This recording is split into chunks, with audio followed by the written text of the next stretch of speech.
Ponce al aire. ¿Cómo te va, Miguel? Pero qué alegría escucharte, Inés, que hayas vuelto, te extrañábamos. ¿En serio que me extrañaba? Pero por supuesto que sí, por supuesto, todos los lunes ahí con vos con esa, diríamos, religión casi que tenés o sacerdocio en defensa de los temas sociales. Ay, sí, mirá, tengo tanto para contar este día de hoy, mirá, tantas cosas que...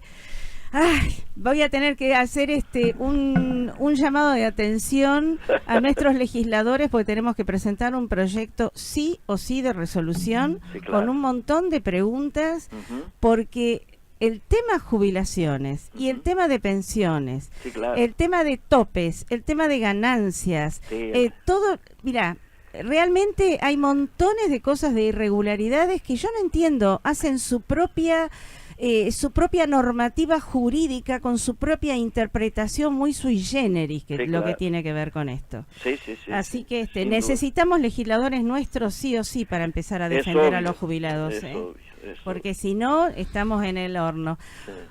Te va a saludar Julio. Hola, ¿cómo estás, Miguel? Julio, alegría escucharte. Un abrazo. Por favor. Y a mí me pasa como las esposas o los esposos de un médico, ¿viste? Estoy casado con una experta en jubilación y yo soy jubilado. Sí, claro. O sea que mi vida está totalmente arruinada porque me dice cada vez vas a cobrar menos. Bueno, prepara un buen regalo para el 14, ¿no? Exacto. Que ya se acerca. Exacto, así que yo bueno, estoy con el tema de la jubilación, muy pero bueno, realmente es un tema serio. Es un tema serio. Que yo creo, Miguel, que tenemos 2 o 3 temas serios, digamos, independientemente si somos de Cambiemos, si somos radicales. Sí. Es decir, como argentinos, tenemos 2 o 3 temas que yo no me explico demasiado bien por qué es tan difícil, o es tan fácil y es difícil para los políticos, sí, resolver entre todos algunas cosas como el tema jubilación, el tema trabajo en negro, es decir, que el 35% de un país tenga un 35% de informalidad. Absolutamente. Yo creo que es inviable, es decir, no podría, no es algo, sí, que, pero creo que también debería poder ser resuelto, quizás no de hoy para mañana, pero con algún tipo de plan conjunto que diga, bueno, de a poquito vamos sin duda, actualizando las cosas. Bueno, Miguel habla de un casi 40% de mercado negro. Absolutamente. Bueno, justamente. Bueno, absolutamente. Por eso aparte de política, ¿no? Claro, por eso estaría bueno que nos desarrollaras este tema tan preocupante. No, yo creo el problema mayor, ustedes lo comprenderán, en estos momentos es tomar cualquier tipo de resolución en la línea de lo que estamos hablando por el hecho de que estamos bajo el paraguas del stand-by del fondo. Claro. Si no lo hemos podido hacer antes, va a ser muy difícil que lo hagamos ahora, que lamentablemente hemos tenido que caer nuevamente en el Fondo Monetario Internacional. Hoy es un día especial, hoy llega la misión, sí, ¿no es cierto? La misión, ¿qué nos va a decir a los argentinos? Que seguramente el programa se está desarrollando en los marcos de lo que ellos han planteado y que por lo tanto van a desembolsar los 10.700 o 10.300 millones que faltan durante este año y que por supuesto todo el financiamiento del endeudamiento externo está cubierto para este año. Ahora, si las cosas estuvieran tan bien, ¿por qué van a recibir a representantes de los que somos opositores a las conducciones dentro de los partidos mayoritarios? ¿Por qué van a recibir a las organizaciones del trabajo? ¿Por qué van a recibir a las organizaciones empresarias? Porque quieren hablar con todos, pero no hay una confianza ciega. Ahí está, y porque hay preocupación en el después. Claro. Es decir, si por primera vez en la historia leemos que se ponen de acuerdo primero la sociedad rural con la UIA y desde ayer con la Cámara Argentina de Comercio, en que las 3 organizaciones empresarias más importantes del comercio, de la industria y del campo dicen: no creemos más en este gobierno ni creemos más en el actual programa. No queremos volver al pasado, desde ya, pero queremos tener hacia adelante un programa que en el horizonte nos plantee crecimiento y desarrollo y no recorte y ajuste. Obviamente todos ellos saben, porque ninguno viene de un repollo, de que para eso necesitas más de un gobierno, sobre todo si estás bajo una necesidad de cumplir estos compromisos de endeudamiento que hemos contraído con el Fondo Monetario y con la deuda que va a quedar quedar a posteriori de este gobierno, deuda interna también, entre ellas la situación en la que se encuentra el ANSES, los jubilados, etcétera, etcétera, etcétera. Claro. Es decir, hay una idea muy clara de que o marchamos hacia un gobierno que se plantee un acuerdo político, económico y social a largo plazo, es decir, quitar estos temas como los que veníamos hablando de la competencia interpartidaria y sacarlo en común, sacarlo con una política de Estado a largo plazo. Si esto no es comprendido, yo creo que no hay solución.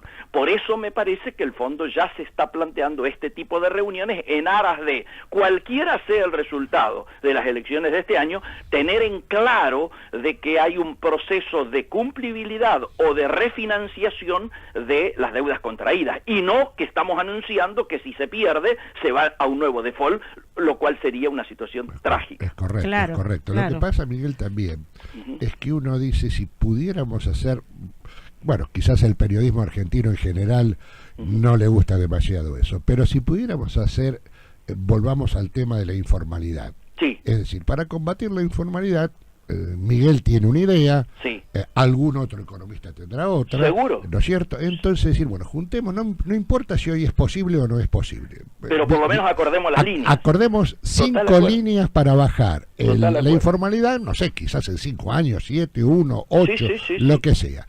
Entonces, los periodistas deberían preocuparse por entrevistar a todos los señores estos políticos, oficialistas, no oficialistas, opinólogos, y decirle, mire, acá hubo 5 locos economistas que presentaron un plan a 5 años para la informalidad. ¿A usted qué le parece? Así es.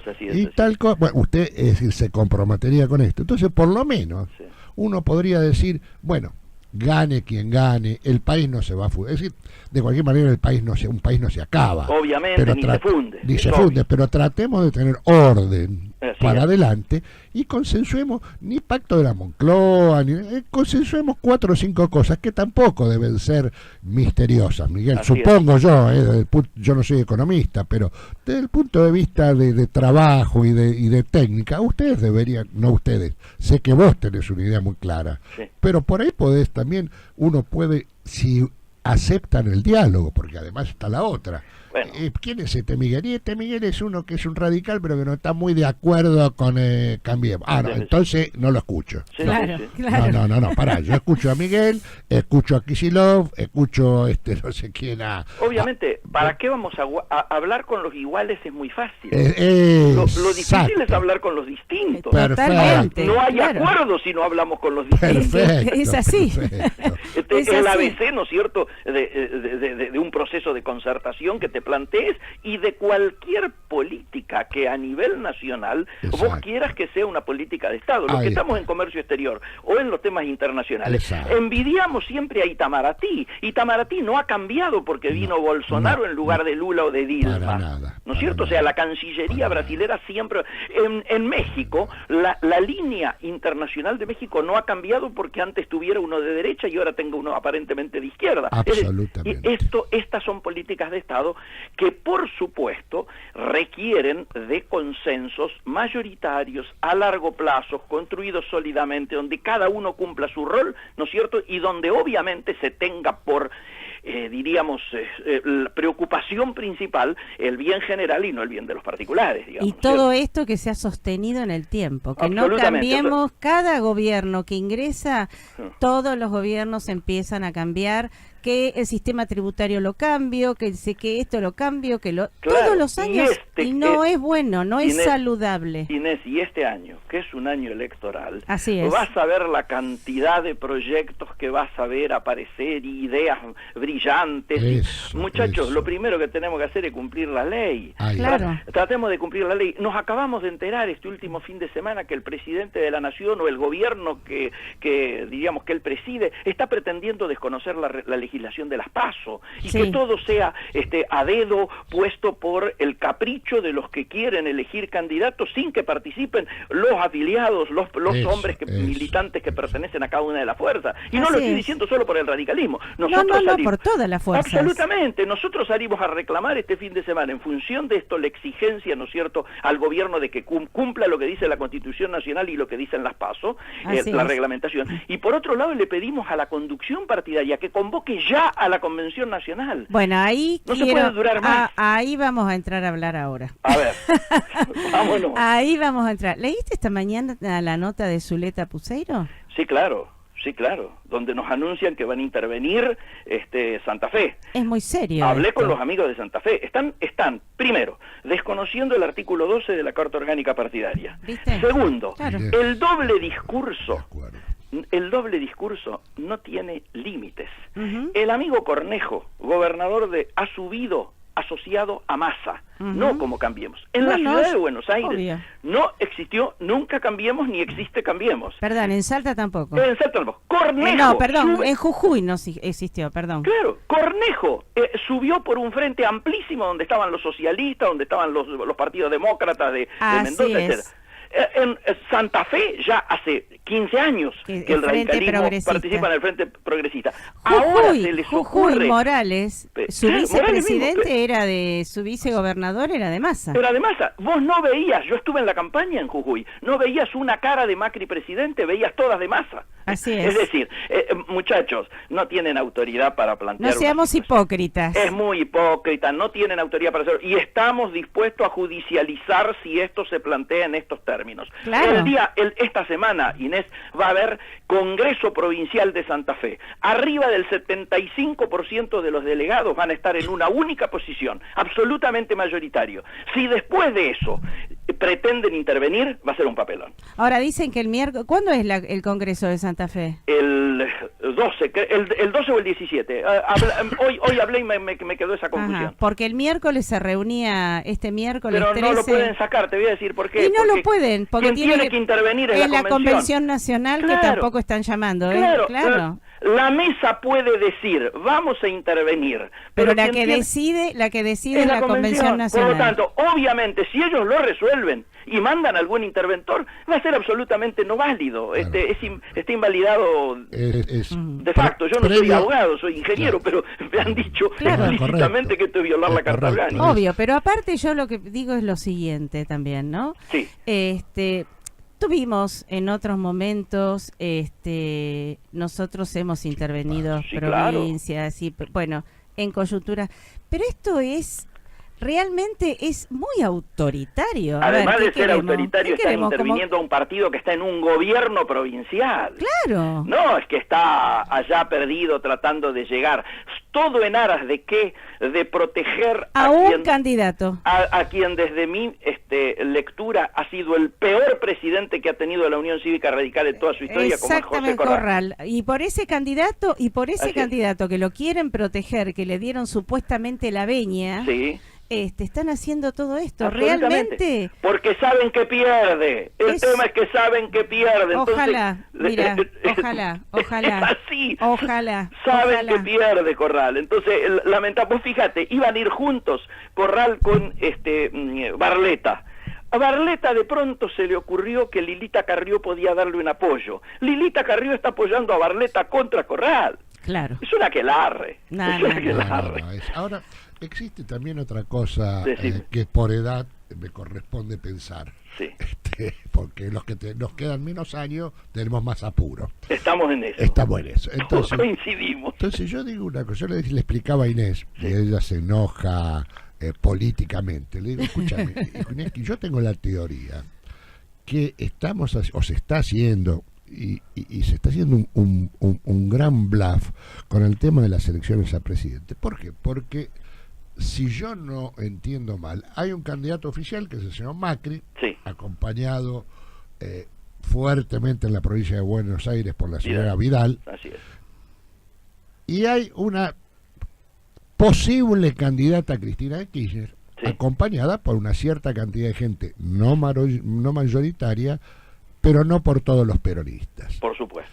Y después hay rumores. Sí, señor. Ahora, el que está en un café, como estoy yo a veces con algunos amigos y escucha, dice, ¿sabes qué pasa, Julio? ¿Y a quién voto? Claro. Es decir, se está dificultando una alternativa no populista o no autoritaria.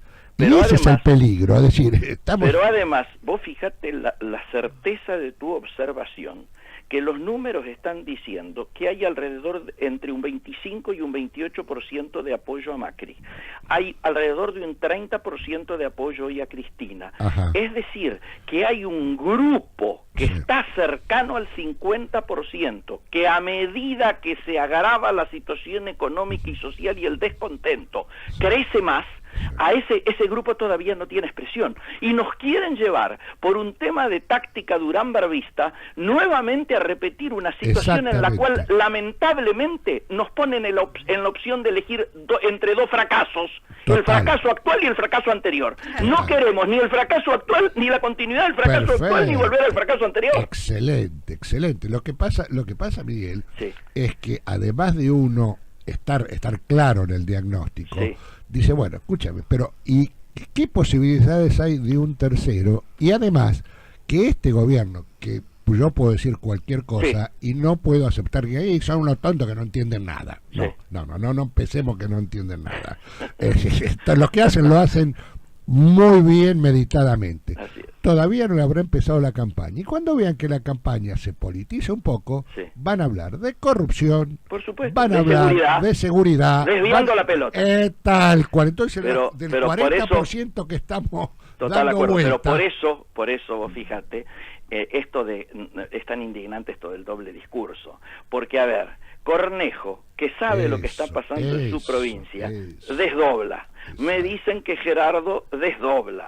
Córdoba desdobla. ¿Por qué? Porque es más, la que quería desdoblar, que era Vidal, y no la dejaron, lo hacen ¿por qué? Porque Macri está midiendo hacia abajo a medida que se deteriora la situación económica y social. Y entonces provincias que se podrían ganar, como la de provincia de Buenos Aires, se ponen en riesgo. Se ponen en riesgo en aras de una situación de capricho que inclusive algunos dicen que hubiera hasta sido más positivo para el propio PRO haber podido exhibir dentro de la serie de derrotas que va a haber por el cronograma tal cual se está montando, una importante que fuera la provincia de Buenos Aires y que fuera antes. Claro. Es inentendible lo que la decisión que se ha adoptado. Pero bueno, la están adoptando entre los 2 o 3 que siguen los focus group, ¿no es cierto? Y exactamente. Esto tiene responsabilidad exclusivamente Peña y Durán Barba. Ahí está. Tal cual. Es decir, ahí están los responsables y están otros responsables por omisión. Pero desde ya, a ver, a ninguno de ellos fue votado, ¿no es cierto? Exacto. Entonces,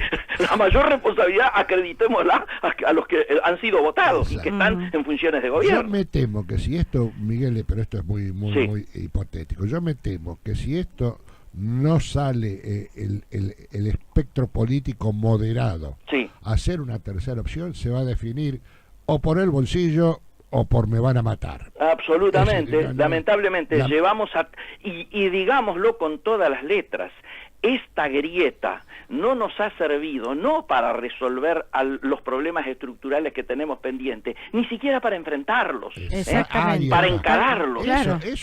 Sobre el no diálogo, sobre el odio, sobre el enfrentamiento, jamás puede haber una construcción de políticas de Estado a mediano o a largo plazo, ni siquiera para el corto. No, porque no se escucha, no se reflexiona, no se intercambia con idóneos inclusive. Inés, y esto te marca la mediocridad a la que ha caído la clase dirigente argentina. Acordate cuando vos empezaste, ¿quiénes estaban? A mí me tocó, y esto denuncia nuestra edad, interactuar con un Ricardo Balbín, con un Pugliese, con un Raúl Alfonsín, con un Raúl Borrás, del otro lado con un Antonio Cafiero. Había gente que por lo menos tenía un pensamiento y una formación que vos decías, podemos equivocarnos seguramente, los resultados a lo mejor no son los mejores, pero el tipo de discusión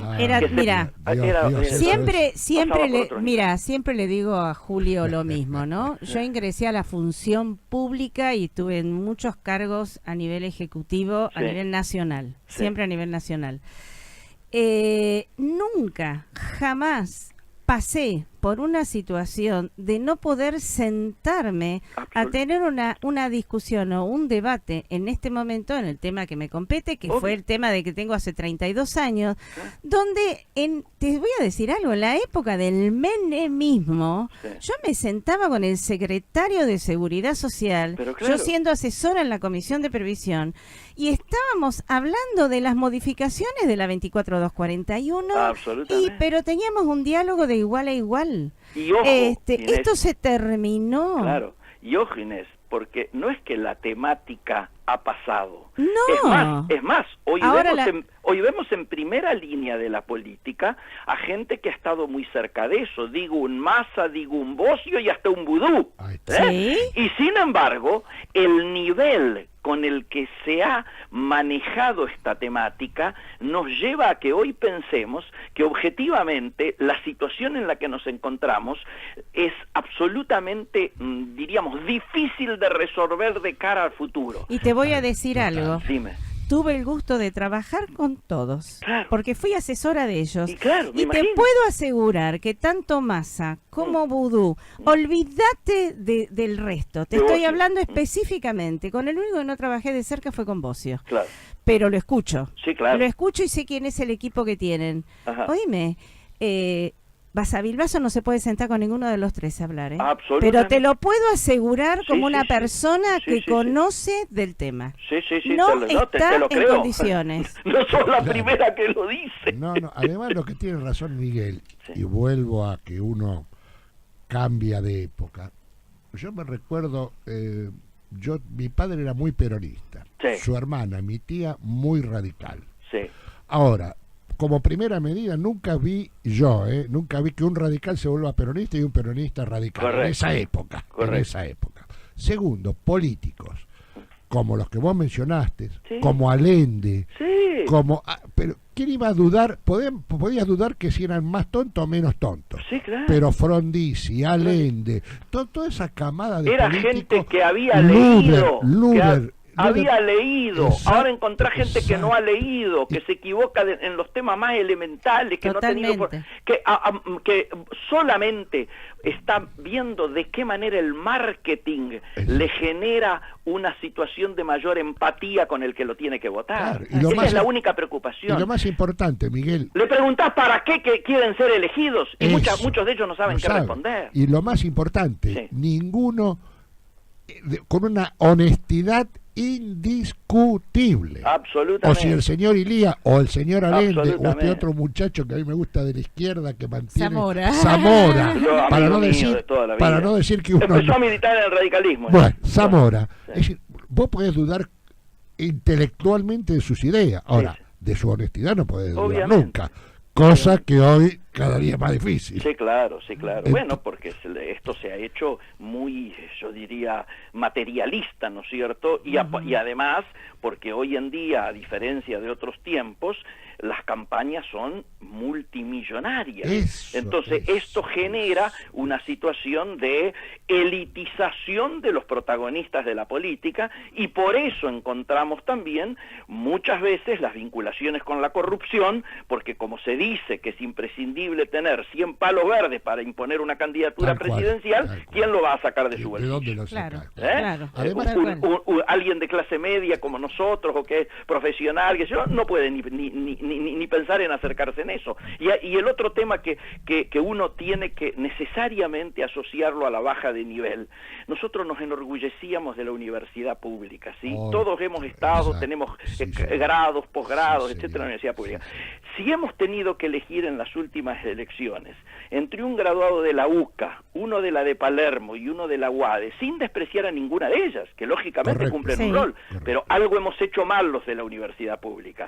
Algo, y decir esto a 100 años de la reforma universitaria no es un tema menor, es más que pertinente. Claro. Ahora, que sí. Yo ya te dejo con las últimas palabras, pero te voy a encargar un trabajo, si algún día lo podés hacer. Dale. Me vas a tener que ubicar la línea de cambio. ¿Cuándo esta Argentina dejó de ser de la maestra importante, el guarda de tren importante, el policía importante, el político? Es decir, debe haber habido una línea en la cronología que yo no pude descubrir, Claro. Yo te lo dejo como trabajo a futuro. Es muy difícil, es muy subjetivo y depende desde donde uno se pare, ¿no es cierto? En la época que estábamos en los gobiernos militares, todos decíamos, a partir de el 1930, con el primer golpe de Estado, empezó la decadencia argentina. Bueno, ese es un punto para ponerlo. Otros, más gorilas, te dicen, desde que llegó el peronismo, ahí a partir de ahí todos se hizo más difícil, etcétera. Otros te dicen, desde el golpe de Estado del 76 o desde la AAA, depende de donde te pares y las vivencias que cada uno haya tenido. Claro. Claramente, pero es muy importante poder hacer un análisis en términos históricos como vos lo estás pidiendo, ¿no? Un abrazo, Miguel, de mi parte. Un gran abrazo. Bueno, muchísimas gracias, Miguel. Por supuesto, es el primer programa. Mira, estrenaste el primer programa. Debe ser por lo ansioso con lo que te esperábamos, Inés. Bueno, algún premio tenía que tener. Algún premio. Oíme una cosa. Bueno, seguimos charlando durante... Bueno, nos vamos a ver, obviamente, pero volvés a estar de vuelta en el programa. Sí, señora. Les mando un gran beso y mis cariños a los dos. Muchísimas gracias. Chau. Ya volvemos.